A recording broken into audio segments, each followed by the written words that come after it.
வாழ்க்கையின் வேர்களோ மிக ரகசியமானது. ரகசியம் காண்பதே நம் அவசியமானது. தேடல் உள்ள உயிர்களுக்கே தினமும் பசி இருக்கும். தேடல் என்பது உள்ளவரை வாழ்வில் ருசி இருக்கும். பாடல் போல தேடல் கூட ஒரு சுகமே. இசை பாடி வரும் இளம் காற்றுக்கு உருவமில்லை. காற்றலை இல்லை என்றால் ஒரு பாட்டொலி கேட்பதில்லை.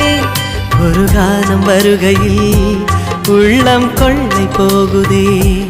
ஆனால் காற்றின் முகவரி கண்கள் அறிவதில்லையே. இந்த வாழ்க்கையே ஒரு தேடல் தான்.